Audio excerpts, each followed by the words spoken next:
Bienvenido a una nueva clase de Dr. Bayo Masterclass. Seguimos en el módulo de bioquímica y hoy vamos a hablar de inhibición enzimática parte uno. Una de las cosas que me encanta de este tema es que te enseña a pensar con lógica. Así que empecemos. La inhibición enzimática es un mecanismo que regula la actividad enzimática. Hay dos diferentes tipos, las alostéricas y las isostéricas. Las alostéricas las vimos en la clase anterior. Si le quieres revisar toda la clase, te dejo el link por aquí arriba para que veas inhibición alostérica con mayor profundidad. Sin embargo, te voy a mostrar algunos principios básicos para poder seguir con la clase. Las enzimas alostéricas, alo significa otro, y térico significa sitio, entonces una inhibición en el otro sitio. El otro sitio hace referencia a la subunidad reguladora, porque las enzimas alostéricas son las únicas que cuentan con subunidades catalíticas que te muestran un color azul y subunidades reguladoras que te muestran un color rojo. En las subunidades reguladoras, tú vas a ver unos espacios que están diseñados en las enzimas, en donde es el sitio de unión de los efectores, que están los efectores positivos, que favorecen la reacción y aumentan la velocidad de reacción, y los efectores negativos que la bloquearían.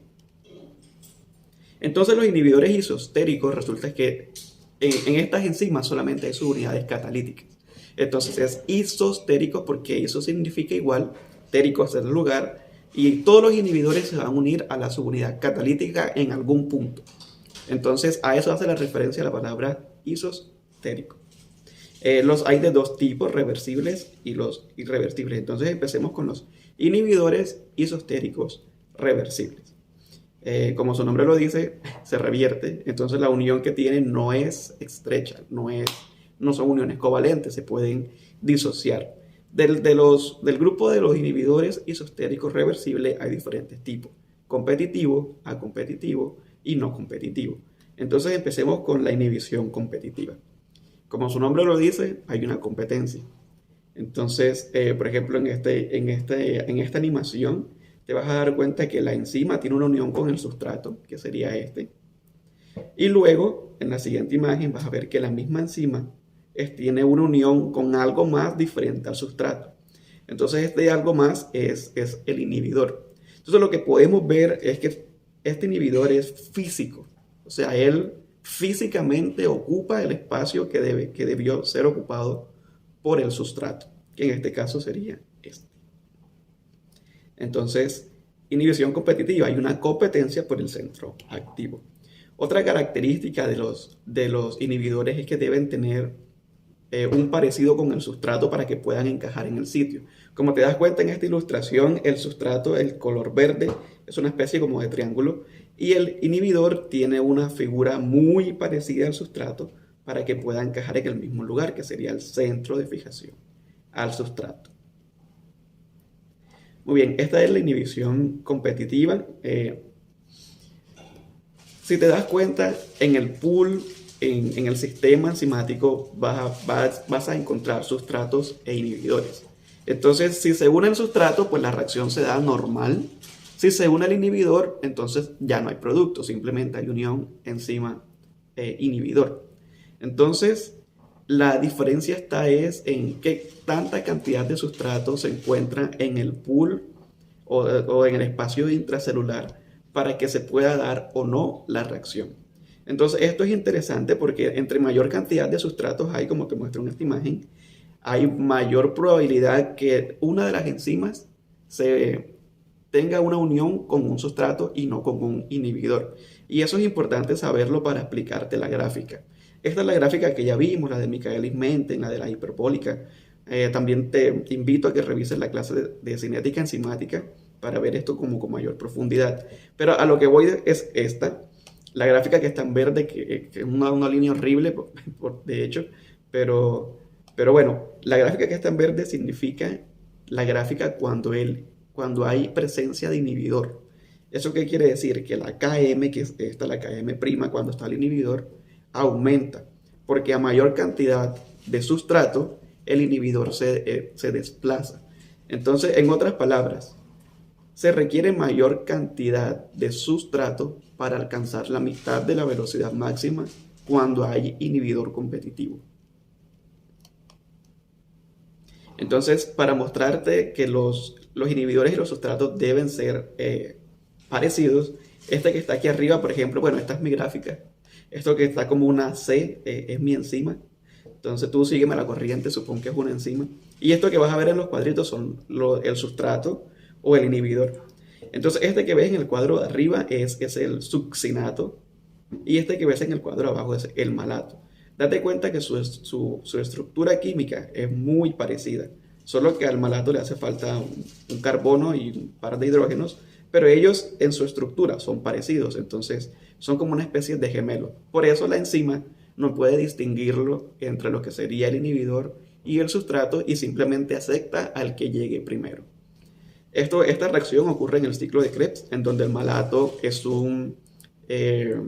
un feedback o una retroalimentación para bloquear las enzimas y que no siga avanzando el ciclo de Krebs. Lo daremos en su momento. Muy bien, vamos con inhibición no competitiva. Esta es más simple, no hay competencia. Como no hay competencia, el sustrato y el inhibidor no tienen por qué parecerse porque no tienen que ocupar el mismo espacio, digamos el mismo espacio físico en el caso de las competitivas. El sustrato tiene acceso al centro activo. No hay modificación de la km, pero sí hay modificación de la velocidad máxima. Entonces, mientras en el competitivo había modificación de la km, en esta no la hay, pero sí hay modificación de la velocidad máxima. De nuevo, este es mi gráfico, la enzima del sustrato. Aquí ves lo que tiene que ver con la cinética en ambas, con la presencia del inhibidor, que sería este cuadrito, y sin la presencia del inhibidor, siempre se va a unir la enzima al sustrato, forman el complejo enzima-sustrato y va a haber un producto. Lo que varía es la velocidad. Entonces acá te vas a dar cuenta que cuando el inhibidor entra en contacto con la enzima, básicamente hace como una especie de cambio constitucional a la enzima y la hace mucho más lenta cuando se une al sustrato y la velocidad de reacción es entonces mucho menor. Inhibición acompetitiva. El inhibidor no se une a una enzima libre, sino que se une a la enzima cuando se encuentra en complejo con enzima sustrato, así como te lo muestro también en mi gráfica, acá. Solamente se une cuando las dos se encuentran juntas. Y esta inhibición tiene la característica de afectar las dos, tanto la Km como la velocidad máxima. Hablemos de los gráficos, que los gráficos son importantes para entender la diferencia entre cada uno del tipo de inhibición. Entonces vamos con este gráfico, el primero que es el gráfico hiperbólico, el de Michaelis-Menten. Entonces en la línea morada te vas a dar cuenta del comportamiento de una enzima normal sin presencia del inhibidor, es decir, solamente la enzima y el sustrato. El verde con presencia de inhibidores competitivos y el azul con presencia de inhibidores no competitivos. Entonces en el verde, en el competitivo, habíamos dicho que el inhibidor competitivo cambia la Km, pero no cambia la velocidad máxima. Entonces, como la línea verde se encuentra desplazada hacia la derecha, quiere decir que la Km aumentó, ¿cierto? Pero al final, cuando tú aumentas la concentración de sustrato, en algún punto la línea verde se toca con la línea morada, es decir, ambos alcanzaron la velocidad máxima. Sin embargo, cuando miras la línea azul, por más que tú incrementes la concentración a tope, nunca va a llegar esa línea a la velocidad máxima, porque lo que cambia este tipo de inhibición es la velocidad y no la Km. Entonces vamos al otro gráfico que me gusta un poco más, es como más en detalle, que es la gráfica de Linauer y Burke o de Linauer-Burke, como tú quieras llamarlo. Entonces, como consideraciones básicas, esto que se encuentra aquí, la línea verde, es la enzima sin el inhibidor. Cuando esta línea corta el eje de la Y, significa el punto de la velocidad.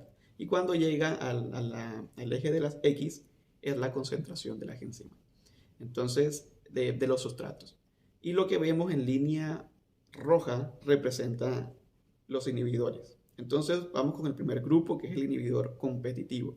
Entonces, observa que la línea de corte del eje de la Y para la enzima sin inhibidor y para los inhibidores competitivos es en el mismo punto, es decir, que ambas alcanzan la velocidad máxima. Sin embargo, cuando vamos abajo, la concentración de sustrato varía. Entonces, mira que la roja se encuentra más cerca al cero que la verde. Entonces, si hay un cambio, quiere decir que el inhibidor competitivo está incrementando. Desde el punto cero a la izquierda, pues es negativo, pero sin presencia del inhibidor digamos que es -4, con presencia del inhibidor digamos que es -2, y pues -2 es menos que -4, entonces es más. Eh, Significa que hay un desplazamiento, hay un aumento, ¿de acuerdo? Significa que hay un aumento de la concentración de sustrato. Vamos con la otra, que es el inhibidor no competitivo. Entonces, observa que en el eje de las X, ambos tienen el mismo punto, es decir, ellos se tocan en ese punto, quiere decir que tienen la misma concentración, la misma km. Sin embargo, el punto de corte de la línea de las Y es diferente en ambos. Entonces, eso clasifica a este inhibidor como no competitivo, teniendo la misma km, pero tiene diferentes velocidades. Y el inhibidor A competitivo, que ya habíamos dicho que modifica las dos, entonces estas son las gráficas. A ver, estas gráficas son reconocidas por ser inversas, se conoce como inversas de la velocidad, inversas de la km, pero básicamente ese es el punto, no quiero como hacerlo más complejo. Hasta ahí ven la diferencia entre cada grupo de inhibidores. Vamos con algunos ejemplos. Este es el ejemplo del omeprazol.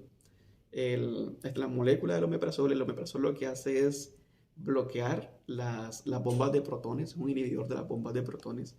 Y eso es bueno porque eso disminuye la cantidad de protones que salen al lumen y por lo tanto disminuye la acidez que pueda haber en el lumen. No vamos a hablar en detalle sobre el omeprazol, pero sí quiero mostrártelo como uno de los ejemplos porque es altamente consumido, altamente prescrito y seguramente tú conoces a alguien que está tomando este medicamento.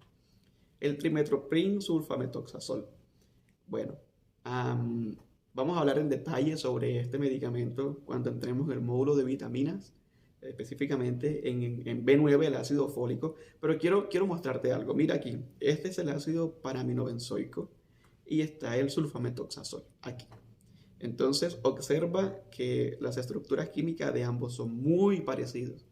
Y entonces cuando un sustrato es muy parecido al inhibidor, sería un inhibidor competitivo, ¿de acuerdo? Y ellos efectivamente compiten por el centro de fijación al sustrato de esta enzima, de esta sintetasa. Y por el lado del trimethoprim, él es inhibidor del ácido tetrahidrofolato que se encuentra acá. Entonces también es otro inhibidor competitivo. La siguiente, las estatinas. También son altamente consumidas y demandadas. Esto que te muestro aquí es el colesterol. El colesterol es bueno, ¿ok? El colesterol nos ayuda a formar ácidos fosfolípidos que nos ayudan para formar membranas y los tejidos, etc. Y también para formar hormonas esteroideas, como las hormonas sexuales. Sin colesterol no hay estas hormonas y sin estas hormonas todo sería caótico. Se imaginarían el tema de fertilidad, el tema de desarrollo, el tema del ciclo menstrual. Así que el colesterol en términos general es bueno. Y estos anillos que están acá tienen un nombre súper sexy. Se llama ciclopentano per hidrofenantreno. Entonces todo lo que tiene el ciclopentano per hidrofenantreno se considera un derivado de los esteroides. Entonces, regresando al tema de las estatinas.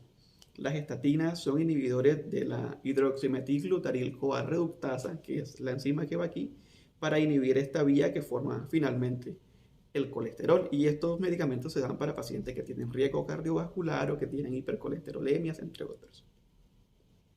Penicilinas, el último ejemplo que les traigo.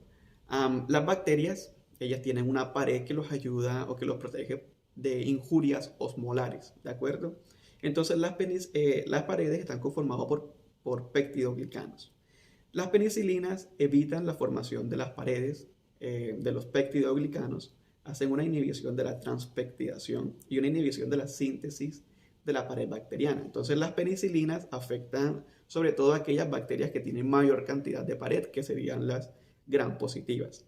En el caso de las gram negativas, no, porque ellos tienen una membrana externa y esa membrana es selectiva. Entonces esa membrana no deja que la penicilina llegue directamente al peptidoglicano y por eso no funciona. La manera en que pueden que funcione sería agregando otro grupo de antibióticos que puede romper la membrana externa o hacerle como agujeros para que entonces las penicilinas sí tengan acceso a las paredes. Pero eso usualmente son para bacterias súper resistentes y esas son otras asignaturas en microbiología y farmacología. Ahora estamos en bioquímica. Bueno, muy bien. El siguiente, ya estamos hablando sobre inhibidores reversibles. El siguiente son inhibidores irreversibles, pero de esos vamos a hablar la siguiente clase. Y vamos a hablar también de algunas intoxicaciones con órganos fosforados, medicamentos como AINES y antiinflamatorios. Si todavía te encuentras viendo este video y no te has aburrido, deja tu like, suscríbete para ver más contenido como este y muchas gracias. Te veo en la siguiente clase.